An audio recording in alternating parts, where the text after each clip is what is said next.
Hello and welcome to the classroom students. तो आज हमने करना है principle of management. Principle of management में भी हम जो आज हमारा जिस पे फोकस रहेगा वो टेलर्स मैनेजमेंट फंक्शंस पे हमारा फोकस रहने वाला है।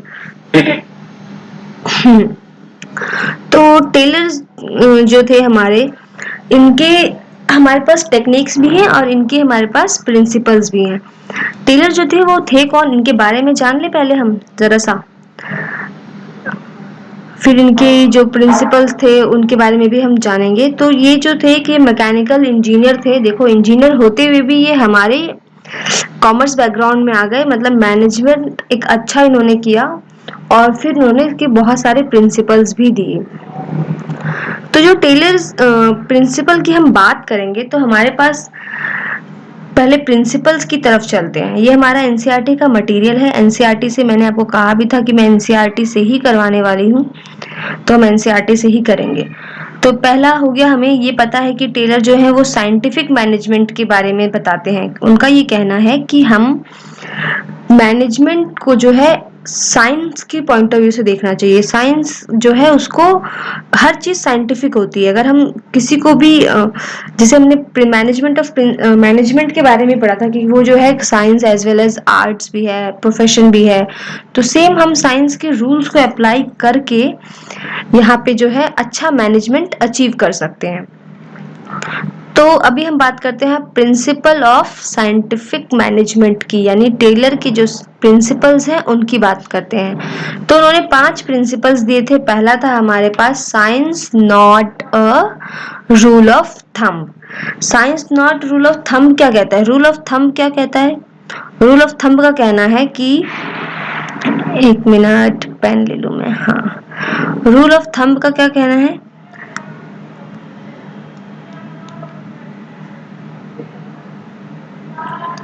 हो गया। तो रूल ऑफ थंब ये कहता है कि कोई भी तरीका एक पहले से ही डिफाइंड होता है, उसी तरीके से काम होना चाहिए। यानी रूल ऑफ थंब जो है ट्रेडिशनल वे है। कैसा वे है? ट्रेडिशनल।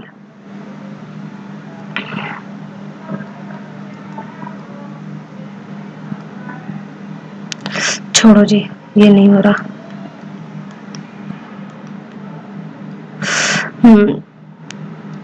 ये जो है ट्रेडिशनल वे होता है किसी भी काम को करने का, तो उसके खिलाफ है टेलर। टेलर का कहना है ये हर चीज को साइंस के नजरिए से देखो, ना कि ट्रेडिशनली क्या होता आ रहा है। जब आप साइंस के पॉइंट ऑफ व्यू से देखोगे तो आप उसको जो है बेटर तरीके से कर पाओगे। अगला प्रिंसिपल हमारा है हार्मनी नॉट डिस्कॉर्ड। यानी पहला समझ में आ गया, science not the rule of thumb. Second हो गया हार्मनी नॉट डिस्कार्ड, यानी हमें हार्मनी रखनी है। यानी जो हमारे जो उद्देश्य हैं वो और जो वर्कर्स होते हैं उनके उद्देश्य दोनों जो है वो एक जैसे ही होने चाहिए। दोनों के बीच कॉन्फ्लिक्ट नहीं होना चाहिए। जब कॉन्फ्लिक्ट हो जाएगा तो फिर दिक्कत हो जाएगी। सेम है कॉर्पोरेशन नॉट इंडिविजुअलिज्म। अगला हमारा थर्ड नंबर का जो हमारा प्रिंसिपल है वो कॉर्पोरेशन नॉट इंडिविजुअलिज्म की बात करता है। Fourth, development of each and every person to his और her greatest efficiency and prosperity की बात करता है। Fifth, development maximum not restricted output, यानी आउटपुट हमेशा हमारा मैक्सिमम होना चाहिए। यानी इसके 5 प्रिंसिपल हुए। हम एक एक करके हर एक प्रिंसिपल को देखेंगे। पहला हमारा प्रिंसिपल हो गया science not rule of thumb. इसके बारे में मैंने आपको बता भी दिया है। उनका सजेशन ये रहता है कि कोई भी काम को करने से पहले आपको क्या करना है, उसको सोचना है कि कैसा बेहतर तरीका है, ना कि ट्रायल एंड एरर मेथड अपनाना है। ट्रायल एंड एरर मेथड का क्या कहना हुआ कि आपने ट्राई किया, एरर निकला तो छोड़ दिया, फिर कुछ और ट्राई किया, उसमें एरर निकला, उसको छोड़ दिया। यानी ट्रायल एंड एरर नहीं करना। हमें क्या करना है, थिंक बिफोर डूइंग करना है किसी भी काम को करने से पहले। और रूल ऑफ थंब जो है ना वो डिक्टेटरशिप शो करता है। डिक्टेटरशिप का मतलब कि आपको किसी ने ऑर्डर दे दिया, भाई ये काम करना है, कैसे करना है ये नहीं बताया, आपसे नहीं पूछा कि कैसे करना चाहिए, सिर्फ बता दिया कि ये काम हो जाना चाहिए। जैसे कि अगर मैं बोलूं कि आपको 12th क्लास में 95% लाने हैं, तो ये क्या हुआ, अगर आपके पेरेंट्स ने आपको ऐसा बोला तो आपको लगेगा कि नहीं, ये बहुत ही डिक्टेटरशिप हो रही है कि हमें ऑर्डर दिया जा रहा है। अगर आपके पेरेंट्स आपसे खुद पूछें कि अगर आपको जो है डीयू में एडमिशन लेना है तो आपको क्या चाहिए, तो आप खुद बोलोगे कि हाँ मुझे अच्छे नंबर लेके आने हैं या मुझे अच्छे से पढ़ाई करनी है। अब नंबरों से तो अब फर्क नहीं पड़ता, लेकिन हाँ अच्छे से पढ़ाई करनी है, कॉन्सेप्ट क्लियर होने चाहिए। तो यहाँ पे क्या हुआ, हमने यहाँ पे डिक्टेटरशिप को फॉलो नहीं किया, यहाँ पे हमने क्या किया, सजेशंस लिए आपसे। पेरेंट्स ने यहाँ पे खुद से ऑर्डर देने के बजाय सजेशन लिया। तो ये हमारा हो गया science not rule of thumb. Second होता है हमारा हार्मनी नॉट डिस्कॉर्ड।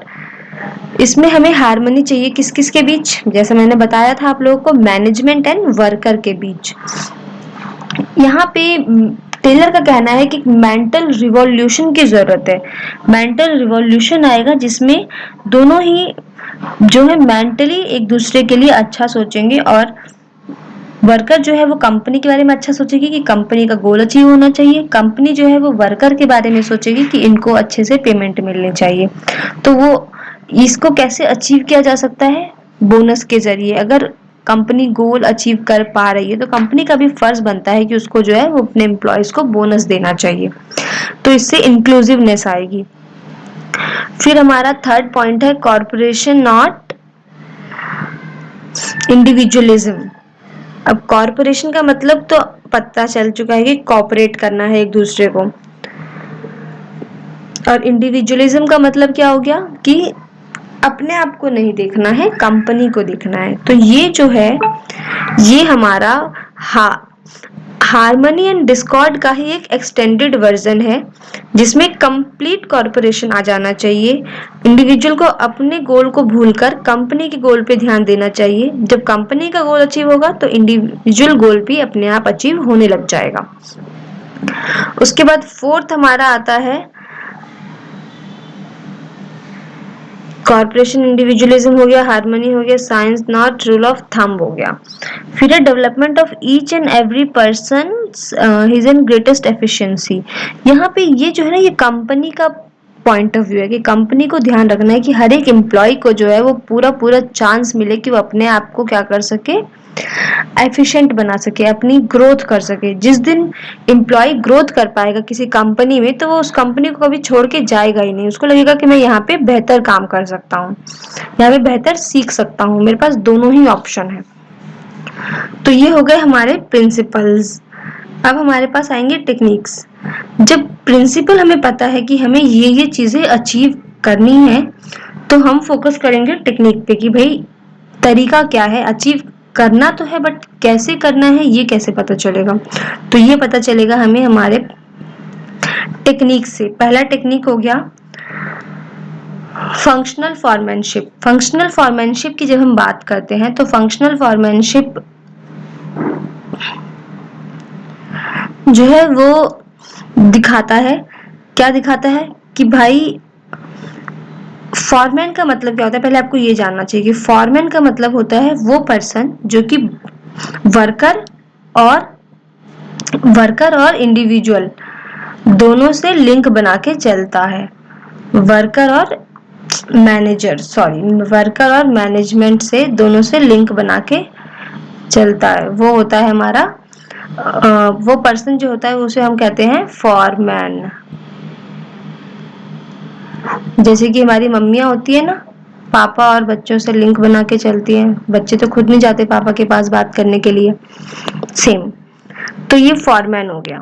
अब फॉरमैन की बात करते हैं कि फॉरमैन का जो है ना काफी इंपॉर्टेंट रोल हो जाता है एक कंपनी में। तो टेलर का कहना है कि हर कंपनी में कम से कम 8 जो है वो क्या होने चाहिए, फॉरमैन होने चाहिए। 4 प्लानिंग में, 4 ही प्रोडक्शन में। प्लानिंग के अंदर 4, प्रोडक्शन के अंदर 4। पहला जो हो गया प्लानिंग के अंदर, ये क्या बताएगा, ये इंस्ट्रक्शंस देगा। इंस्ट्रक्शन कार्ड क्लर्क्स होते हैं ये लोग। आपको इसकी हेडिंग अच्छे से याद करनी है क्योंकि एमसीक्यू में ना हेडिंग पूछी जा सकती है आराम से। तो ये जो इंस्ट्रक्शंस कार्ड क्लर्क होते हैं ये क्या करेंगे, ये इंस्ट्रक्शंस देंगे वर्कर को। फिर रूट क्लर्क क्या बताएंगे, कौन से रूट के थ्रू अगर प्रोडक्शन करने के 4 तरीके हैं तो किस तरीके से आपको प्रोडक्शन करना है। टाइम एंड कॉस्ट क्लर्क क्या बताने वाला है कि भाई टाइम कितना लगना चाहिए एंड कॉस्ट कितनी आनी चाहिए।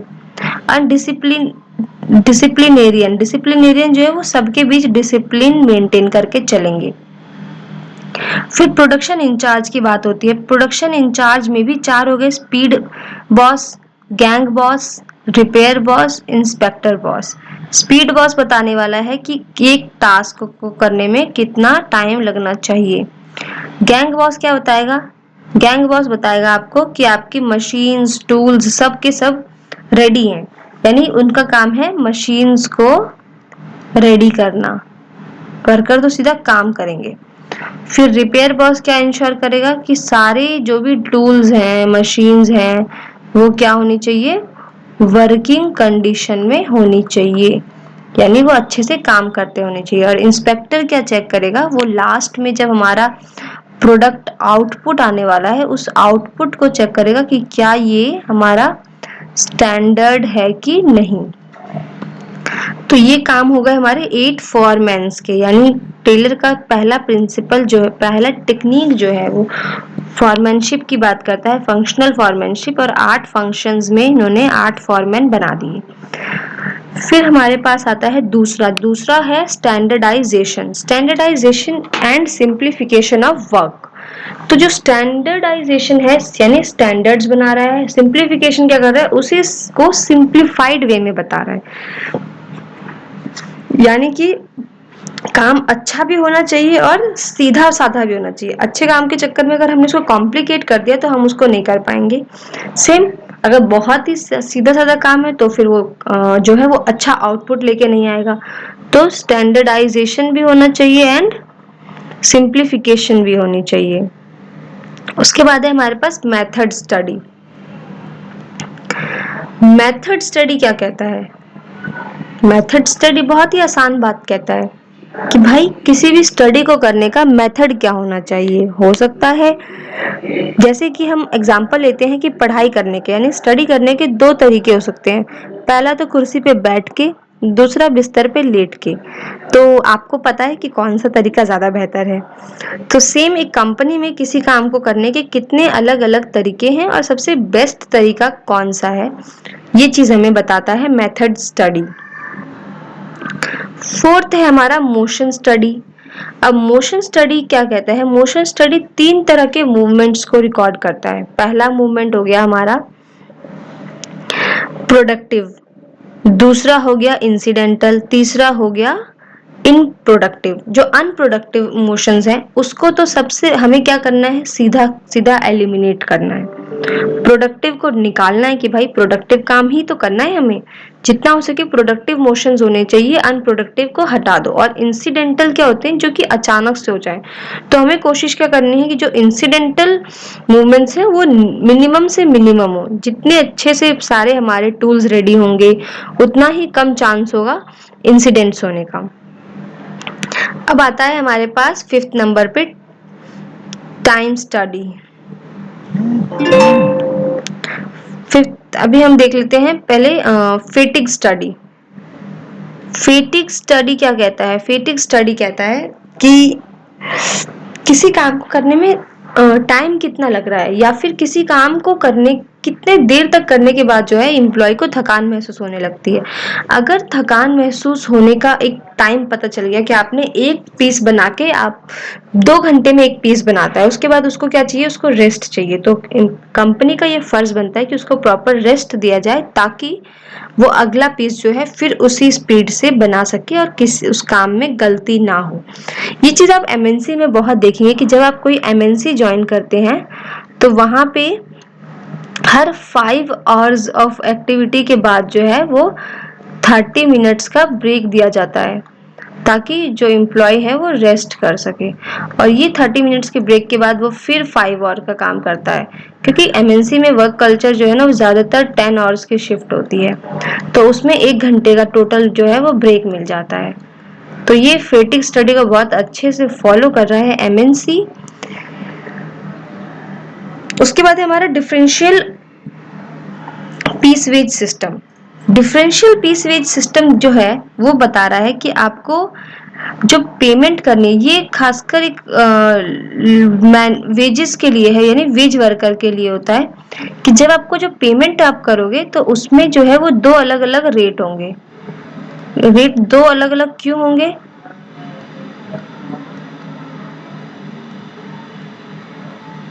दो अलग अलग तरह के रेट होने का मतलब है कि अगर आपने पहले 10 पीस बनाए तो आपको जो पैसे मिलेंगे वो 100 रुपए के हिसाब से मिलेंगे।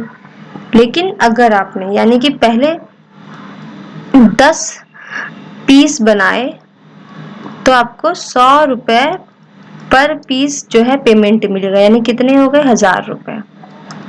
लेकिन अगर आपने 11 पीस बनाए तो आपको पेमेंट होगी 110 रुपए पर पीस के हिसाब से। तब आपको कितने की पेमेंट रिसीव हो जाएगी? 10